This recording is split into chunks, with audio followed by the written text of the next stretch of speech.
What's up, comic book fans, and welcome to Comics Icons. Now, JJ, what they call me, and today we got part 7 of the Sabretooth War with Wolverine issue 47. And ladies and gentlemen, this issue is dope. Laura freaking Kinney. That right there is all I'm going to say about that, because, man, if you guys are behind at any point on this Sabretooth War, then you definitely going to need to catch up. So first, I'm going to place a card at the top of the screen for you guys right now. And I'll put a link at the end of this video as well. But this war has been so fun so far. And when we left off with the last issue, Logan had been hit by Sabretooth with Forge's depowering gun, rendering him powerless. And also, Laura Kinney, while being imprisoned by the Sabretooth, managed to gain one of the control collars from a headless drone. And what in the heck is going on with Graydon Creed, who we still haven't gotten a visual on yet? Wink, wink. So if you guys are ready to find out if or how both of our Wolverines, Logan and Laura, get out of their jams, then you guys know exactly what time it is. Let's get it. So this issue picks up on Orchid Station 5, which is currently cloaked in orbit over Krakoa.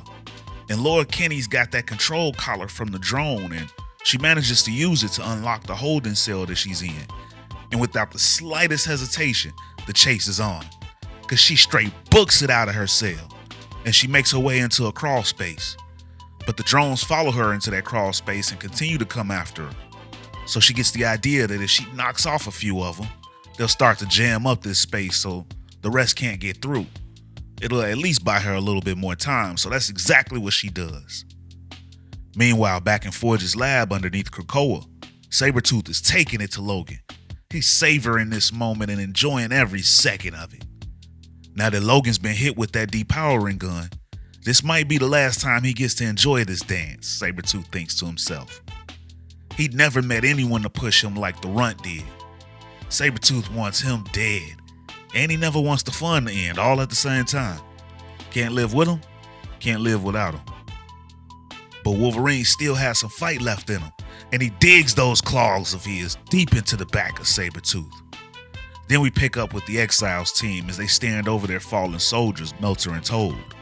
And now Necra is pissed. It was both Sabretooth and Wolverine that did this, she tells the others. Then she pulls out that seed that she got from Cypher and tells them that she wants to plant it at both of their feet and be done with it. But Oya's not ready to go there yet. She knows that Logan was under Sabretooth's control. He never would have killed Melter otherwise. But Necra doesn't care anymore. I told y'all, she's pissed. She'd been holding on to that seed ever since Cypher had sent them after Creed, and she's finally ready to finish this. Meanwhile, as Sabretooth and Wolverine are having their brawl, Sabretooth fills Logan in that he has another trick up his sleeve, and then he tells Quentin that he's up. And at that same time, back at the greenhouse, Phoebe is awakened by Quentin telepathically, who reveals himself. But then she freaks out when she sees that he's only a head. But then she tells him that Wolverine had went after him. But Quentin is obviously aware of that, and he lets Phoebe know that that part's not going so well. So she tells him that she'll rally the team, but he lets her know that they'll be gone soon. Right after... After what, Phoebe asks. And Quentin tells her that Sabretooth is about to make him kill Logan. One shot. Brain death. He can't make you do anything, Quentin, Phoebe tells him. But he replies, you're wrong. He can. He's got what's left of me hooked into a controller, Orchis Tech. But Phoebe tells him to keep his mind open to her. That's how they'll track him, wherever he is. They will follow. Just try to resist. But it's too late, Quentin reveals, as we then see Sabretooth holding the controller with the head of Quentin that is now converted into a gigantic blaster. And Quentin repeats over and over again that he's sorry, he's sorry, he's sorry, and then fires a huge shot at the head of Logan. And now Logan is down. But Sabretooth can smell him. He knows Logan ain't dead. He can hear his shallow breaths. Putting you down like this was not what I had in mind, Sabretooth tells an unconscious Logan. I wanted you kicking and screaming. I wanted you raw and rough. But just then Necra rolls up and tells Creed that she's got something for him. Hey, she screams as she clocks Sabretooth in the face.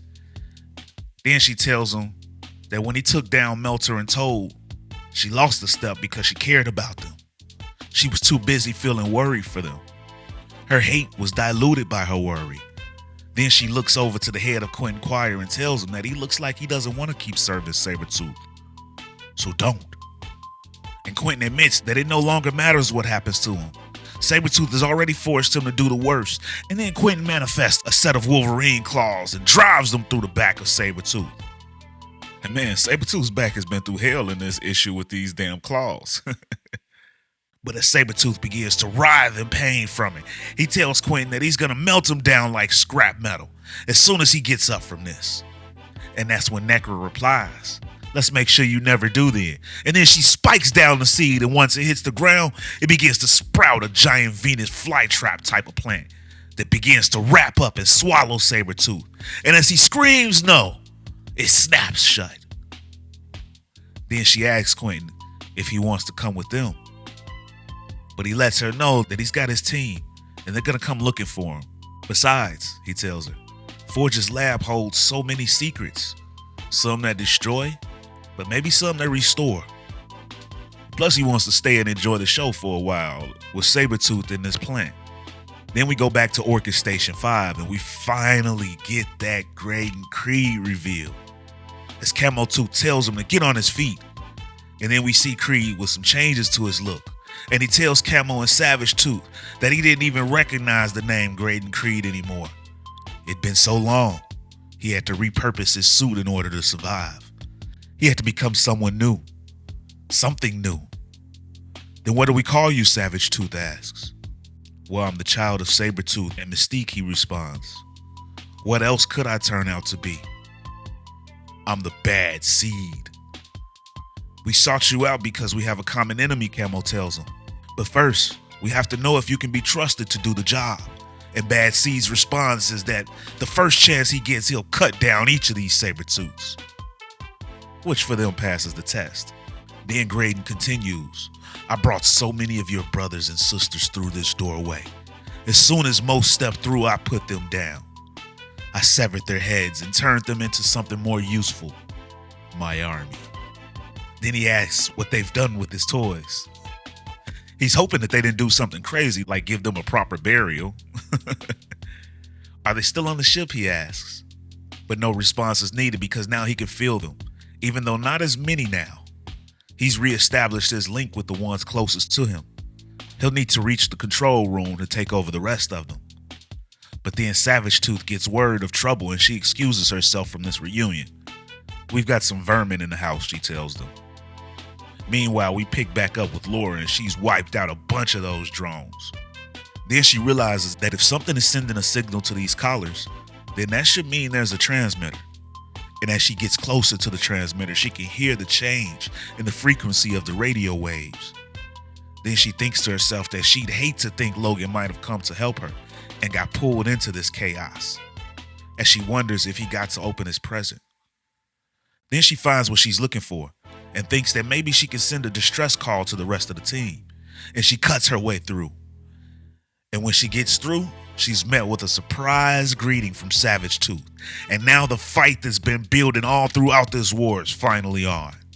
As Laura lunges down from the crawl space right at Savage Tooth, and she tells her that when she tore out her tongue, it took a while to heal, but now I'm gonna tear out your heart. And then Laura begins to officially whoop the ass of Savage Tooth. She slashes her face, she stabs her in the stomach, and she slices off a hand. Laura is in absolute beast mode right now. But Savage manages to get in a couple of licks as she knocks Laura off of her with an uppercut. Then she stomps on Laura's head. All the while Laura is scouting the room for the transmitter she was looking for, and then she lays eyes on it. If she destroys it, there'll be a lot less enemies to fight. So she decides to finish this fight. And told you, she says to Savage Tooth, as she cuts Savage Tooth in half and tears out her heart just as she'd predicted. And then throws the heart of Savage Tooth at the transmitter to shut it down which he does. Cold-blooded move right there by Laura. Them some MVP type moves right there.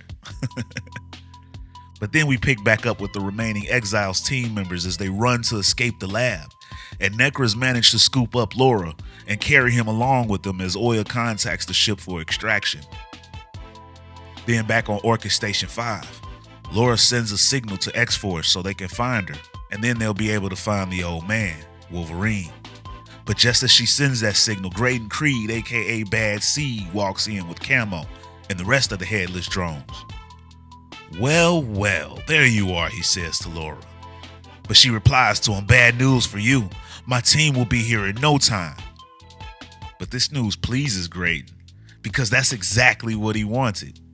Meanwhile, aboard the Exiles sentient ship, Logan wakes up screaming before he realizes where he is. But Oya is at his side to calm him back down. The kid blasted me, he tells Oya. But funny thing, I think he was supposed to kill me. But he loved you too much to do that, Oya tells Logan. Then he tells her that there's more Sabretooth out there. He can't leave them to hurt other people. But she tells Logan that he can't go back like this. He's got no powers now, and Logan agrees. He can't go like this. So he's gonna need a new suit and a weapon. And that, ladies and gentlemen, is the end of this issue. So what did you guys think? Laura freaking Kinney, am I right? She is a beast. But she's in some trouble now. How do you guys think that she's going to get out of this Graydon Creed jam? Who looks to be the real big bad in this series right now? Or do you guys think that Victor Creed will escape his situation and then we get a little battle between those two by the end? But how you guys liking this war so far for Wolverine's 50th anniversary? Are they doing him justice?